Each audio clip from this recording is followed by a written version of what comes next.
Shalom, shalom. First and foremost, I'd like to begin by giving all praise, honor, and glory to Yahweh, Bahashem Shai, Bahashem Racha Kodesh.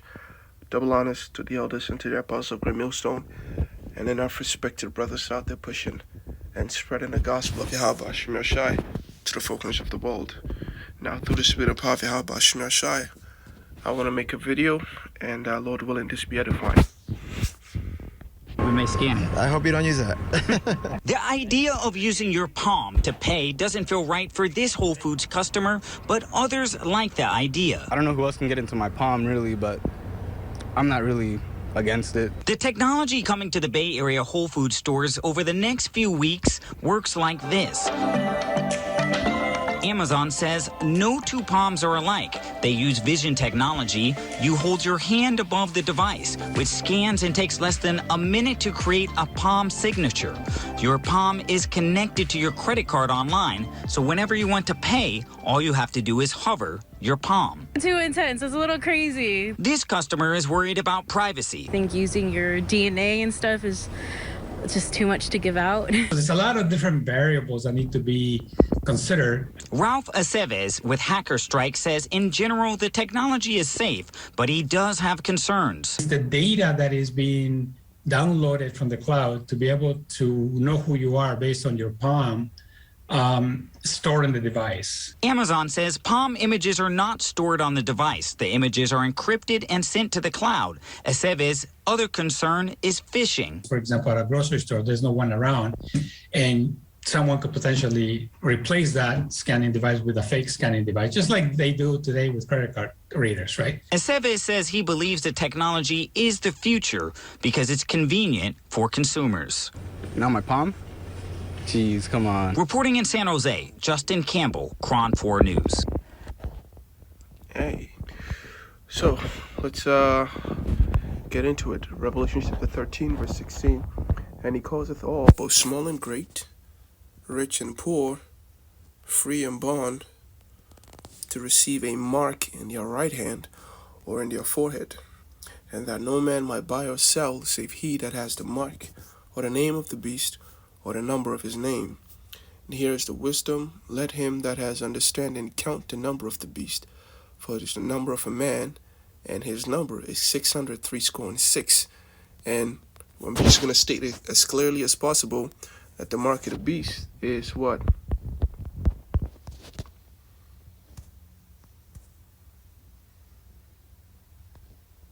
Let's get it right now. It's this. This is what you've been seeing in the video. This is what they are, what's the word? They're grooming the public into accepting. They're conditioning the public, to live in their lives with these in their hands. This is what Esau is going to use. That's going to be his new payment system. It's going to be his new identification system. It's going to be a way for him to what? A way for him to seal the deal on his new world order. This is why he's going to cause all, both small and great, rich and poor, to receive a mark in their right hand, right? Or in your hand. You can have it in your left hand. Or like Apostle John said, you can have it any part of your body. But, this is what the DMOTB is. All right? Now, it's a lot of people have been getting this, and they've been flexing on how, it's easy for them to get grocery shopping. And before I made this video, I was thinking about, going to a different precept, but the Spirit jumped upon me to get into the American food system, the agriculture system. And pretty much what's going on right now is that it's been monopolized. It's not anything new, but this is something that's been going on this is something that's been going on for a while, and no one really knows about it. And so these people have been gaining momentum, and they've been growing in power. And if the RFID chip allows you to get food, what do you think is going to happen when these major corporations that control the food system come out and they say, yo, we only going to take payments through this such and such method? It's gonna coerce people, right? Because people are weak, and I'm gonna show you how weak people are, right? We're gonna go into, okay, let's just start reading this. It says, America, where even sustenance is monopolized, all right? It says, the international hunger crisis has rapidly deteriorated. Worldwide, 50 million people are currently suffering famine, doubled by 2019, with a further 811 million projected to go hungry. In America alone, hunger levels soared to the worst numbers amongst comparable records. Today, around 38 million Americans are food insecure and depend on food aid.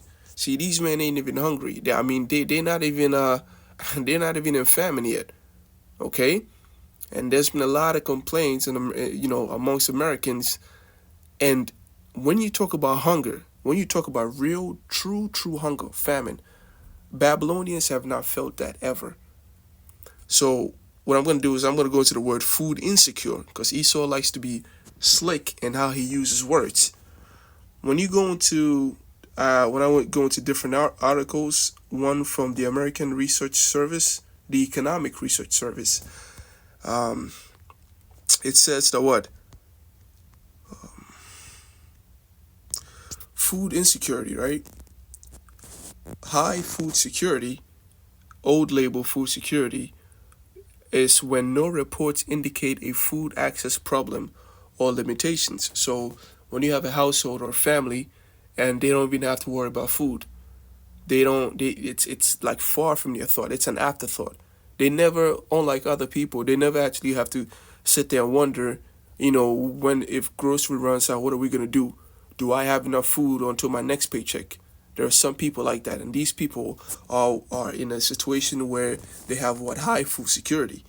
And then there's marginal food security, where one or two reported indications, typically an anxiety over food sufficiency or shortage of food in the household, little or no indications of changes in diets or food intake. So these people ain't hungry. Their lives ain't changed. Their diet or the quality of the food they haven't changed, but they have anxiety over it. And Babylon, that's a big news. For a Babylonian to have anxiety over food sufficiency, it becomes a big news. This is why people are going to be easily swayed into taking, when the scripture says what he causeth all, it's going to be to where he's going to orchestrate some things to make your life very, very uncomfortable. And Babylonians, like we're reading here, are weak, and a lot of them are gonna take it. And if you don't, if you're out here like these other camps out there, they're over here tiptoeing around what the MOTB actually is. They're giving vague instructions. They're telling you something abstract like sin, or something as idiotic as Sunday worship, or something just that doesn't make any sense, something that can't, be substantiated in any way. And they're causing people to what? They're causing people to live a lifestyle that ultimately leads to them being thrown in the thermonuclear destruction. People that live in Babylon, if you don't warn them, if you're not as if you're not as raw as you can be in telling them that the MOTB is the radio frequency identity chip, and when time comes, they're gonna be lollygagging, and when that moment comes, they will fall, they will fail. So it says food insecurity, low food security, right? Food insecurity without hunger, reports of reduced quality, variety, or desirability of diet. So this when you eat, you're fine, you're gonna survive, but it's the quality of your meals. That's when you can't have the good shit. When you have to eat pizza, right? Even that, when I don't think pizza is a quality food, but when you can't have the good stuff, or when you can't decide what you want to eat, that's what they call low food security. Little or no indications of reduced food intake. It says very low food security is when reports of multiple indications of disrupted eating patterns and reduced food intake. So this is actually the beginning of sorrows, but they have it to where this is the worst condition that an American can be in, which is completely false. We know from the scriptures that the Most High said that when He brings the destruction upon this place, it's gonna be everything that you can imagine and the things that you can imagine, and famine was specifically mentioned in that. All right. So that's one way of putting. Another one is food insecurity. The United Nations World Food Program states that there are 5 phases of food security, ranging from phase 1, which is food security, when people have access to sufficient, safe, and nutritious food to meet their dietary needs, to the worst, which is phase 5, when famine is declared. And famine is the most severe phase of food insecurity, and it means a complete lack of access to food and other basic needs. According to the United Nations World Program, the definition of famine is met when 20% of households face extreme food shortages, 30% of children suffer from acute malnutrition, 2 people in every 10,000 die from starvation, disease, and malnutrition. All right, so let's get back to it.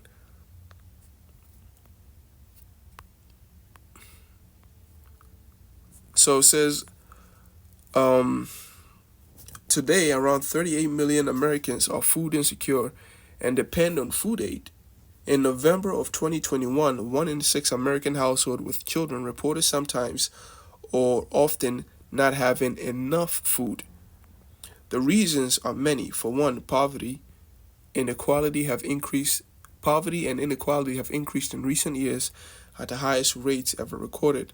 Climate change is afflicting the quantity and quality of arable land worldwide, while creating crop, disease, and pest issues.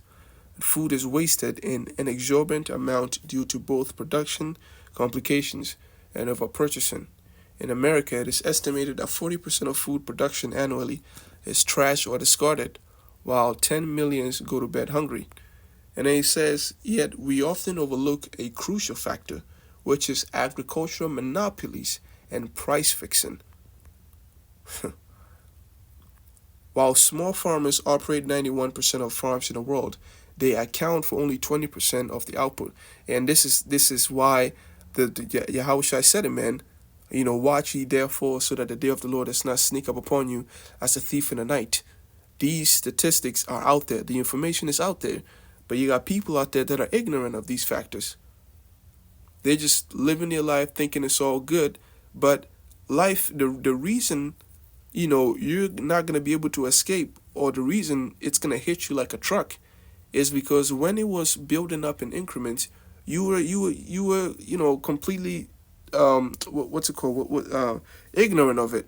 It was not even in your mind. You didn't think this could ever happen to you. But all the while where you were saying peace and safety, there was a misfortune, being created just for you.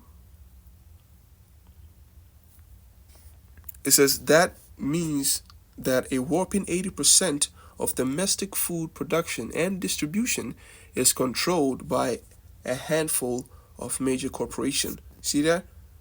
It says while small farmers operate 91% of farms in America, they account for only 20% of the output. That's because the food you eat doesn't directly come from farmers. It is people in Babylon, you don't know how much of a sheep you really are. The society that has been created for convenience is actually created to strip you of any means of self-sustenance. You are incapable of taking care of yourself without your government. You can't even go out and buy some fruits and thinking you're going to go and plant it yourself. It ain't going to grow. Because what? Because these elites out there, these men in high positions, or these scientists that work for them, they have engineered these fruits to where you have a fruit and the fruit has seeds, but when you plant it, it's unable to grow. They do it to farmers also, to where the farmers have to actually go back year after year and buy new seeds. Why do you think there's a business called there's a business that supplies seeds? It should not be, you know, a business like that should not exist. It shouldn't be able to exist, because once you have a fruit, you never have to go back to them. But yet they exist and they are profitable. You know, it says to put the severity of agricultural market concentration into perspective, 4 United States companies alone, which is Monsanto, Syngenta, DuPont, and the Agro Sciences, control 80% of the corn market, 70% of soya market, and more than 50% of global seed supply. It is more likely than not that any one bite of food in the world, somewhere or another, stems from one of these 4 companies. And I gotta say, man, if the commercials don't convince people, if twerking videos or rap music or whatever folliness the Hollywood has doesn't appeal, to the folliness of the people, then hunger would definitely drive them to it. Hunger. Because people are chiefly concerned with with their life. Self-preservation.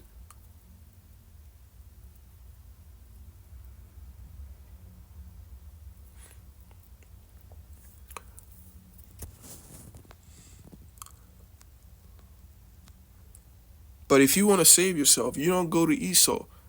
It is Yahweh Shem Shai who gives life. He is the source of all strength. The scripture tells us in Job 9:24 that the earth is given to the hand of the wicked. The wicked man who is forcing you to do all these things, his strength comes from the Most High.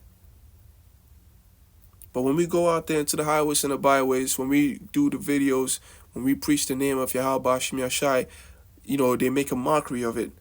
Like the elder Manatizabah made a video, and apparently there's a trend of you niggas out there, you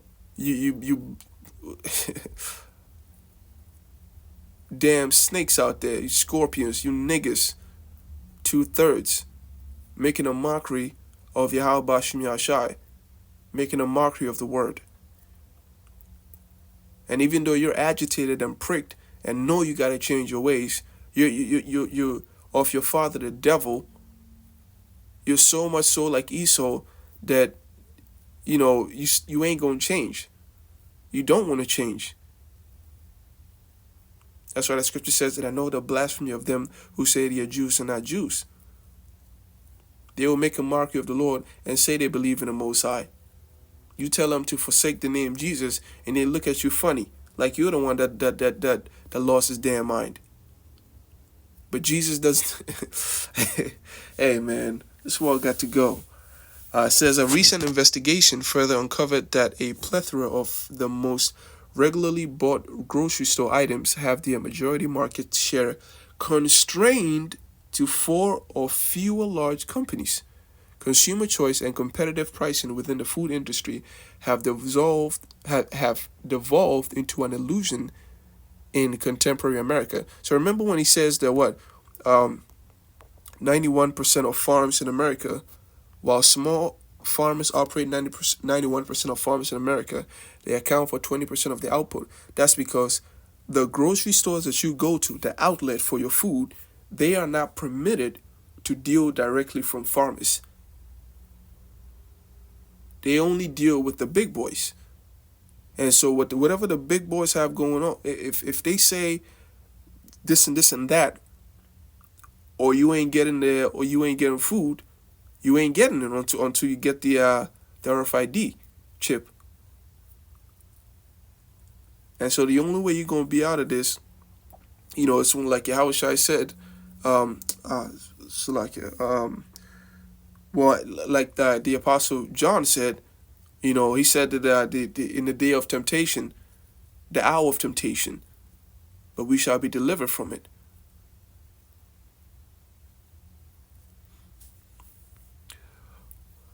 Um,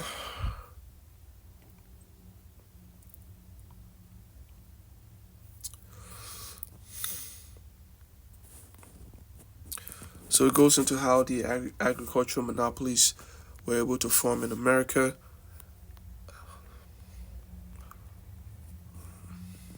Let's see. It says large corporations maintain dominance over the use of bioengineering technology and aggressively control the distribution of GMCs they produce. This was made possible in 1980s when the Supreme Court narrowly decided that seeds, which they had previously viewed as life forms too complex to be patented, could now be seen as a widget, and patented under intellectual property rights. This makes it illegal for any individual to use, to distribute, or sell a patented genetically modified seed without explicit agreement from their manufacturer under set terms. Hey, genetically modified. The motherfucker, the seed was already there. You didn't create the seed, you modified it. But you see the arrogance of Esau. Since major corporations like Monsanto and I hope I'm not butchering this name, Syngenta seized this opportunity. Monsanto alone has more than 700 bioengineered patents.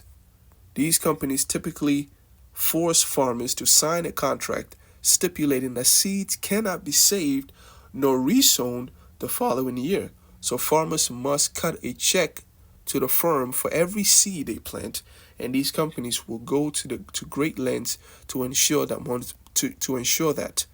Monsanto, for one, has hired private investigators to effectively spy on smaller farms and intimidate them to make sure they aren't participating in seed piracy. The company has won hundreds of lawsuits posed against smaller farmers, many who often settle before the case even gets to court because they can't afford representation or fear the major corporation's power.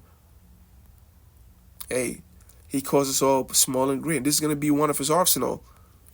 This is going to be one of the many ways in which he causes people to receive a mark in their right hand or in their forehead, and that no man might buy or sell save he that has the mark or the name of the beast or the number of his name. And this mark is what the mark of the beast is, the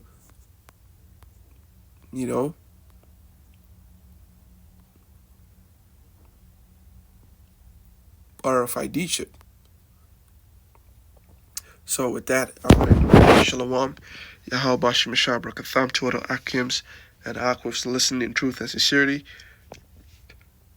May the blessing of blessing be upon the house, and may the Most High strengthen us in the hour of temptation, that we may be delivered from their destruction.